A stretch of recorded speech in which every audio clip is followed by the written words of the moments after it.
Hello everyone, welcome back to another video for the series, and today I just decided to prove a theorem, and that's because, to be honest, I have really hard time choosing problem to solve, and that's because it feels like AMC problems and AME problems are quite doable. I'm not saying that AMC and AME are easy, but I'm saying that they're comparably doable.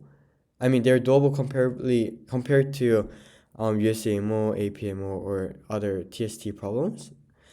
But I feel like solving IMO, KMO, or USAMO, even IMO or TST problems, they are like just too big for me.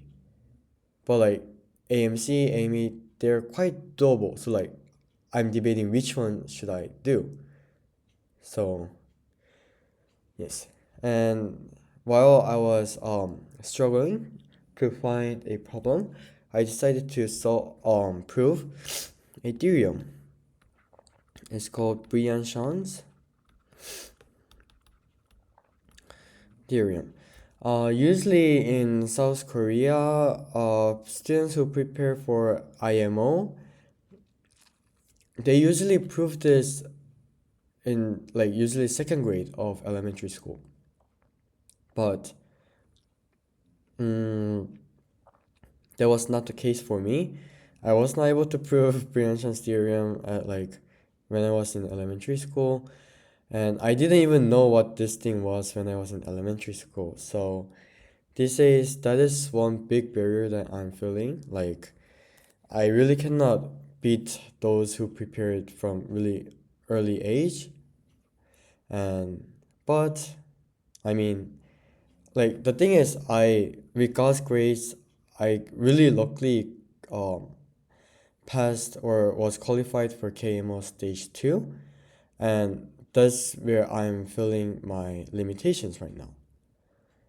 So that's why I decided to like try and prove fundamental theorems, including this one, and that's what we're going to do today. So actually I don't have a formal definition or like formal form of this theorem, but I think I will try my best to explain it. So this is how it goes. The diagonals of a hexagon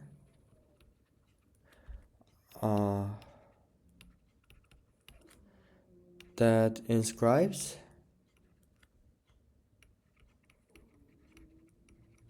a circle meet at one, or I would say concord.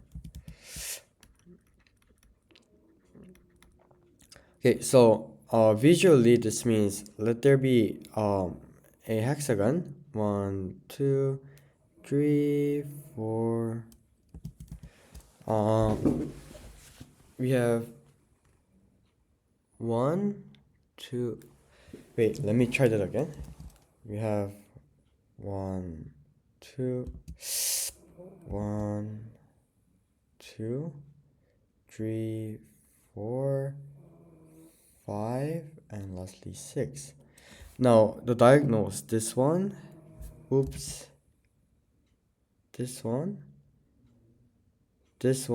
and this one meets at one point. And actually the reason why I said 6 point is because it works in other cases too. Like, so for example,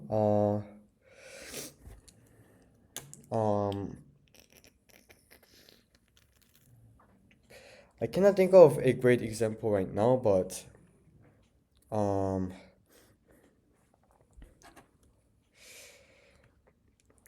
like I'll try. So there's a circle.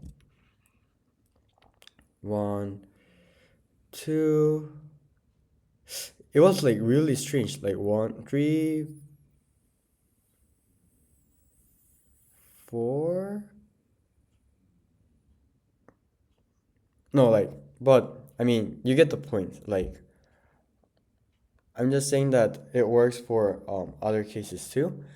I think it also works for yeah, it works for, so there's one easier example that I think I can think of. It works for this too. So one might ask, this is not a hexagon. Yes, it doesn't have to be a hexagon. It has 1, 2, 3, 4, 5, 6 points. So this, and this meets at 1 point here. So that's the brief explanation of the Brianchon's theorem. And let's get into the proof. For the proof, we actually need to use radical axis, and but it's not like that difficult. So here's the proof. I need to draw it really well. So we have a nope. One big circle. Not bad. Okay. 1, 2. Okay. I'll try that again. 1, 2, 3, 4. No. 5. Why am I shaking? 5.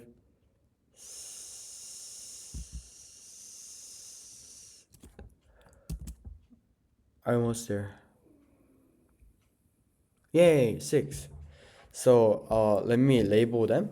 So we have A, B, C, D, E, and F here. And we have E, F, A, B, C, D, E, F, G,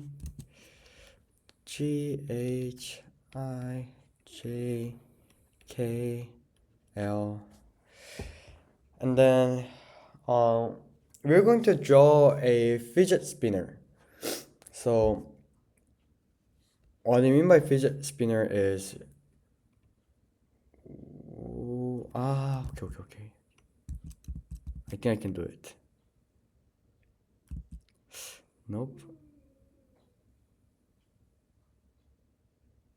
Extend this. Nope. Wait, I think that was a good one. No. Extend this. And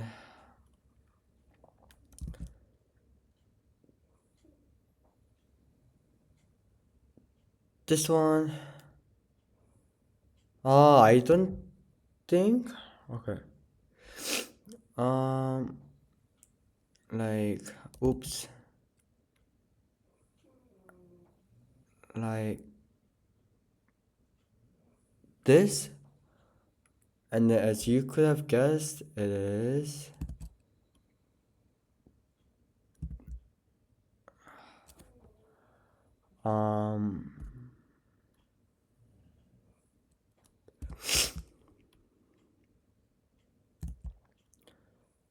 okay, I can do it. Usually I draw better on papers, but it's really hard to draw it here for some reason.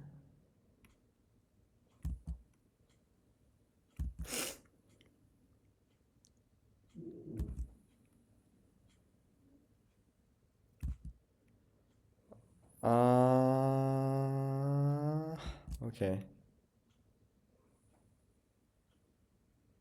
Yay. Okay, now it looks more like the Star of David instead of a fidget spinner. And what we're going to do here is we're going to prove one thing. So what I want to prove is that, okay, so let's say I don't want them to be parallel. We have a circle like this. Then there exists a circle here too, like here. And if we draw an equal distance from here and here, and the reason is, let's extend this line, connect here from here, connect here from here. So assume that there is a circle, and let's just assume that there is a circle, and we just need to prove this lemma. So this length must be the same. This is angle bisector, and because this and this are the same, this and this are the same, this plus this, the same as this plus this, therefore this and this are the same, so this point is also the angle bisector. So if we connect this line, these two lines, because this and this and this and this is the angle bisector, this whole thing is an angle bisector. So there's absolutely no reason why the circle cannot exist here. Sorry. And therefore we know that there must be a circle here, because there's absolutely no reason why there should not be a circle here. So we are going to draw our circles. This is our first circle. Trust me, this thing is indeed a circle. Our second circle, and our third circle.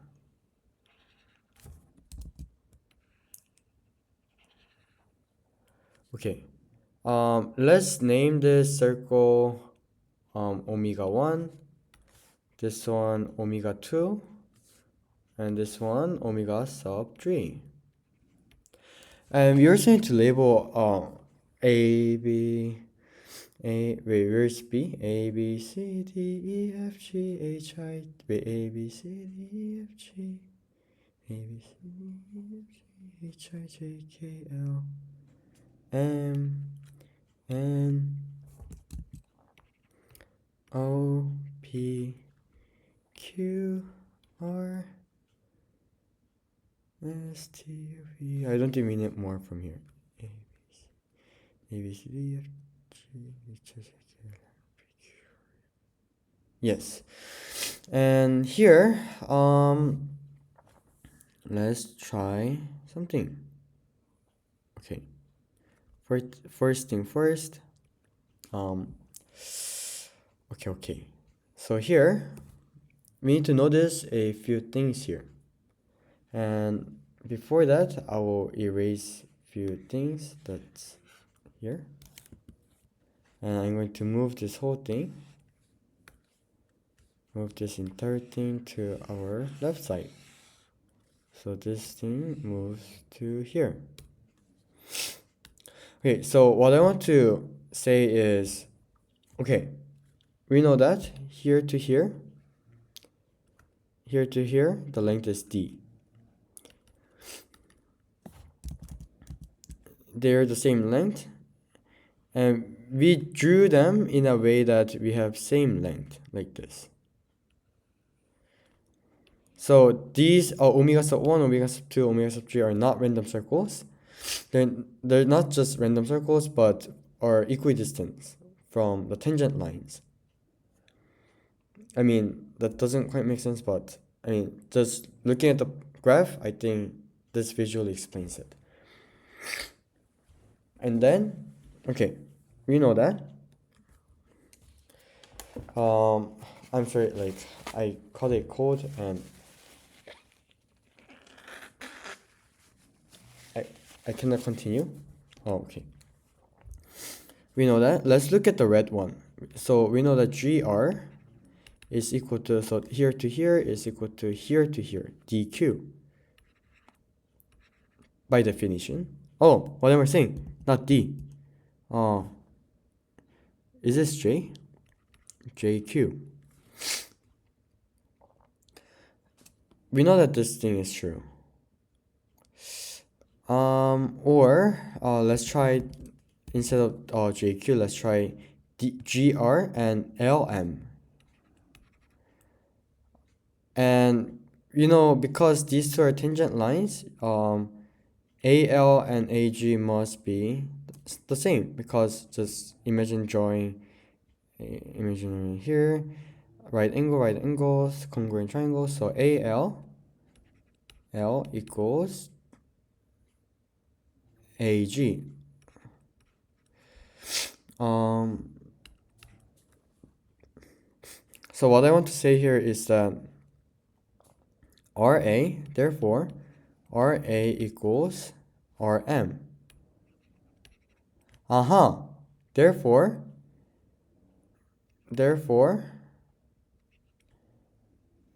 A is inside the radical axis of omega sub 1 and omega sub 3. Okay, let's explore a different point. And how about D? So we know that JD equals DI. Therefore, QD equals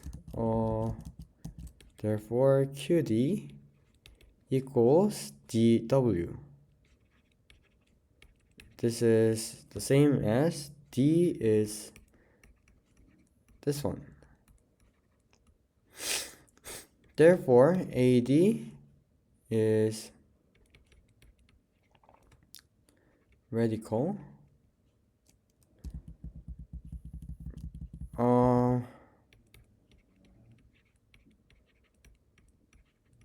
okay, we know that AD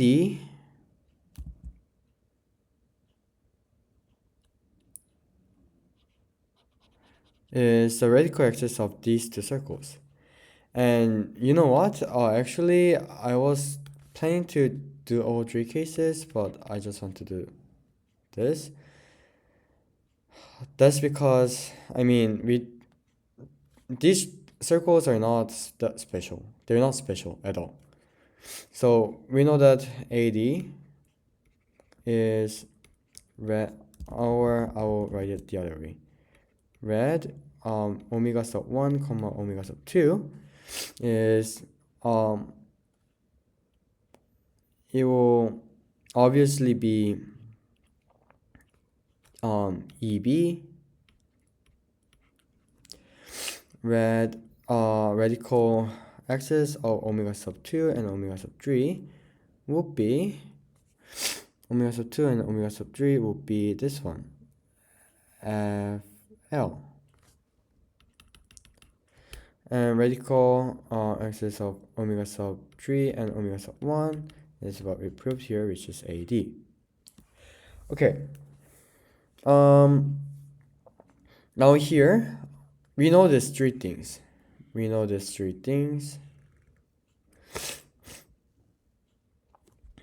By Mong's theorem, EB, FL, and AD concurs since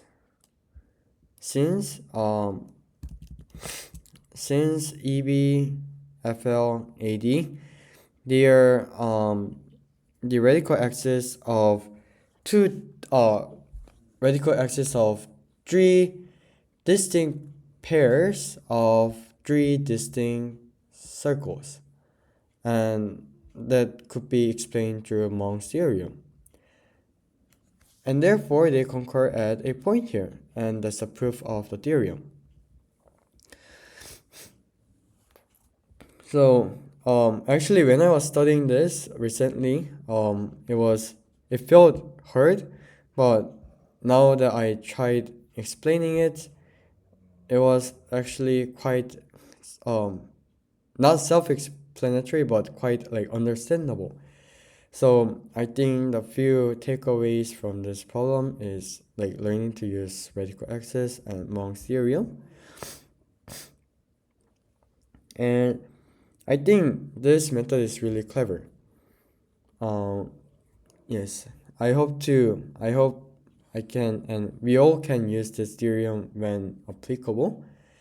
And I hope you enjoyed this video. I cannot believe that why, just why do Korean students, elementary students, why are they learning these, and why can they understand? I just don't understand why they can understand these stuffs at the age of the second grade of elementary school. They're like 9 years old. How can they prove this? And that's one physical and mental barrier that I am facing recently. Then thank you so much for watching this video. Tomorrow I will come back with another very fun problem. Thank you and bye.